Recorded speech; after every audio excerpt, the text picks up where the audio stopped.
Jadi kalau keberaniannya tinggi, pertimbangannya kurang, dia kadang-kadang membuat keputusan terlalu cepat. Dia sendiri nggak siap sebetulnya menghadapi konsekuensi dari keputusan itu. Dan itu yang mengakibatkan kadang kegagalan-kegagalan.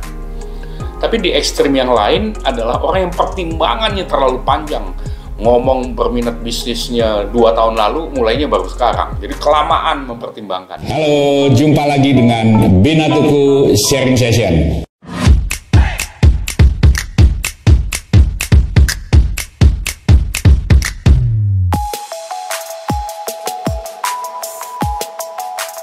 Seseorang menghubungi saya dan nampaknya ini kejadian yang tahun lalu saya dapati terjadi di dua kawan yang di wilayah Kelapa Gading ya, dan ini dari Tangerang. Dia kelihatannya kapok nih berbisnis laundry. Datangnya dengan informasi seperti ini. Jadi sebut saja namanya Budi, mantan karyawan. Jadi dia sebetulnya belum punya pengalaman untuk mengelola sebuah bisnis. Karena dia seumur hidupnya sampai ketika dia pensiun itu dia bekerja sebagai karyawan di sebuah perusahaan. Satu kali dia ikut pameran, kemudian ketemu dengan sales yang menjual paket laundry, singkat cerita dia tertarik, dan kemudian dia membeli 3 stek mesin laundry kategori komersial yang produksi Korea. Nah, kemudian dia sewa satu ruko, berjalan dengan semangat, tapi kemudian baru mungkin sekitar 4 bulanan dia langsung merasa dia salah membuat keputusan. Dan dia ingin sebetulnya mencari cara bagaimana bisa nggak itu menghandover atau menjual kalau ada orang yang ingin membeli. Tetapi ketika saya wawancara lebih dalam, saya tanyakan kenapa dia mau meninggalkan bisnis laundry. Dia ingin berbisnis hal yang lain katanya, gitu ya.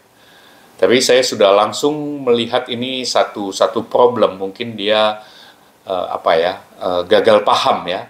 Di awalnya tidak cukup siap untuk masuk dalam bisnis ini dengan hitungan yang serius gitu. Jadi 3 bulan dia hanya bisa mengumpulkan sales di bulan ketiga itu mencapai angka 7 jutaan dengan 3 stek. Tetapi salah satu masalah yang sangat serius adalah dia menyewa sebuah ruko 2 lantai seharga 80 juta per tahun. Sehingga itu berarti kan kira-kira biayanya hampir 6,7 juta sebulan yang harus dia bayar. Nah, dengan 3 set mesin mencapai angka itu sendiri problem sebetulnya ya. Problem dalam arti tidak mudah untuk memaksimalkan pemakaian mesin dengan harga sewa yang seperti itu, 80 juta ya. Jadi katakanlah misalnya kita asumsikan saja misalnya satu kali proses itu 5 kilo misalnya. Kemudian 1 hari 12 jam operasi, dia mencapai angka yang ideal gitu ya, 10 lot per hari per mesin, berarti 30 lot. Silakan Anda kalikan, lakukan dengan kalkulator Anda akan mendapat proyeksinya kira-kira berapa banyak sales. Dan kemudian coba dilihat berapa banyak kemungkinan profit yang bisa diperoleh dari situ. Dengan harga sewa setinggi itu, kemungkinan angkanya tidak akan terlalu menarik. Jadi sejak awal ini perencanaannya ada satu kalau pasal itu ada pasal-pasal, ada kepingan-kepingan yang tidak lengkap di kepalanya. Sehingga dia sadar ketika itu sudah berjalan sekian lama. Nah, itu yang bikin dia kapok. Buat saya itu lebih pada bagaimana seseorang mengambil keputusan ketika orang mau melakukan sesuatu. Apakah dia melakukannya dengan pertimbangan sebagai orang dewasa atau sebetulnya dia terlalu tergesa-gesa, terburu-buru. Nah, saya mengingat apa yang pernah dikatakan oleh Stephen Covey, salah satu dari 25 orang yang mempengaruhi Amerika selama 100 tahun terakhir di abad lalu. Jadi orang ini pikirannya mendunia, ya. Nah, dia mengatakan bahwa keputusan-keputusan itu sebetulnya bisa diperhatikan dengan dua elemen untuk sampai pada keputusan yang matang, yang katakanlah dilakukan oleh orang yang dewasa. Dua elemen itu adalah keberanian, courage, dan consideration, yaitu pertimbangan. Nah, di dalam dunia bisnis itu, apalagi skala UMKM, itu banyak sekali orang yang menekankan pada keberanian. Apalagi zaman milenial. Apalagi anak-anaknya gembar-gembornya soal startup. Yang startnya bisa dilakukan tapi nggak up-up sebetulnya. Lebih dari 90% startup itu sebetulnya omong kosong saja, ya. Karena tidak dimulai dengan wawasan pertimbangan yang matang, gitu ya. Jadi, keberaniannya kuat, tetapi pertimbangan, wawasan, pengetahuan itu masih sangat minim, gitu. Masih sangat kurang. Gitu. Jadi ini bisnis berani, optimis, modal duit orang lain, modal ruko orang lain, modal uang orang lain. Ini kampanye yang dulu sempat dikampanyekan oleh seorang kawan, ya, yang murid-muridnya bertebaran sampai sekarang. Cukup banyak yang berhasil juga, tetapi pastilah jauh lebih banyak yang gagal, ya. Nah, keberanian yang kuat itu penting, tetapi pertimbangan, wawasan, pengetahuan itu juga hal yang tidak boleh disingkirkan. Jadi kalau keberaniannya tinggi, pertimbangannya kurang, dia kadang-kadang membuat keputusan terlalu cepat.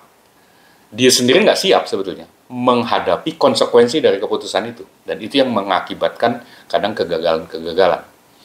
Tapi di ekstrim yang lain adalah orang yang pertimbangannya terlalu panjang. Ngomong berminat bisnisnya 2 tahun lalu, mulainya baru sekarang. Jadi kelamaan mempertimbangkan. Nah ini juga terlambat lah ya. Sering terlambat jadi situasinya. Jadi ini juga bukan sesuatu yang saya rekomendasikan. Yang selalu saya rekomendasikan adalah orang mencari keseimbangan di antara keberanian membuat keputusan melakukan sesuatu dan pertimbangan-pertimbangan yang memang harus dipertimbangkan.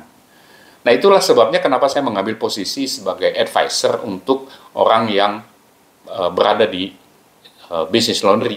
Skalanya mikro, skalanya kecil, sederhana. Saya sendiri sudah tidak terlalu banyak mengikuti pergerakan bisnis dalam skala-skala besar. Jadi, ya saya cari sesuatu yang masih bisa saya tangani, menemani orang untuk belajar dengan cepat, untuk berbisnis dengan pertimbangan, untuk mempertimbangkan tapi juga punya keberanian, gitu ya, secara lebih seimbang. Jadi, keputusan-keputusan itu selalu bebas kita lakukan. Kita bertanggung jawab sepenuhnya terhadap keputusan kita. Dan setiap keputusan yang bebas kita putuskan itu memiliki konsekuensi yang mengikat berdasarkan keputusan itu. Nah, itulah yang membuat kita memerlukan pertimbangan-pertimbangan. Jadi kalau Anda orang yang sudah masuk dalam industri ini, merasakan bahwa bisnis laundry ini bisnis yang tidak gampang begitu, ya memang tidak gampang. Sejak awal seharusnya Anda tahu bahwa ini tidak gampang. Tetapi juga tidak sesulit yang dipikirkan banyak orang. Gitu. Jadi, in between lah ya, di antara itu. Biasanya letaknya itu tidak terlalu ke kanan, tidak terlalu ke kiri, tapi di antara itu. Jadi, buatlah keputusan yang mengandung keberanian, tetapi jangan pernah mengabaikan pertimbangan-pertimbangan. Jangan pernah mengabaikan wawasan, pengetahuan, dan sebagainya. Orang muda biasanya wawasan pengetahuannya kurang. Ya nggak apa-apa, dia bisa belajar dari orang yang lebih tua. Salah satu keunggulan orang tua termasuk orang seperti saya ini, yang sudah purna tugas, yang sudah hampir masuk usia lansia, adalah kita semua pernah muda. Tetapi orang muda belum pernah tua. Jadi ada sejumlah pelajaran yang hanya bisa diketahui kalau orang sudah melewatinya. Doa saya, teman yang kapok itu menemukan caranya untuk bisa entah menjual paketnya seperti yang saya usulkan, menjual laundry-nya dan kemudian meng-offer kontrakkan rukonya. Itu jauh lebih gampang daripada dia mencari orang yang mau membeli outlet seperti itu. Pemain laundry pasti tidak akan mau melakukannya. Orang lain juga saya tidak yakin akan melakukannya. Jadi Saya sharingkan ini untuk mencegah lebih banyak orang melakukan kesalahan serupa. Karena selalu channel ini didedikasikan untuk mendorong Anda mencapai keberhasilan. Sukses besar untuk Anda. Buat kalian yang nonton YouTube Bina Teguh Sharing Session seperti ini, kalau kalian mendapatkan manfaat, kalau kalian merasa ada orang yang memerlukan ini, informasi seperti ini akan berguna buat dia, entah dia sedang mau usaha laundry, entah dia pengusaha laundry dengan standar yang masih bisa ditingkatkan, diperbaiki, share lah, bagilah. Apa yang kalian dapat di sini dengan cuma-cuma, cobalah bagikan. Jadilah orang yang mendorong orang sukses dengan apa informasi-informasi yang bisa kalian bagikan, sehingga kalian adalah bagian dari keberhasilan orang-orang. Sepakat ya?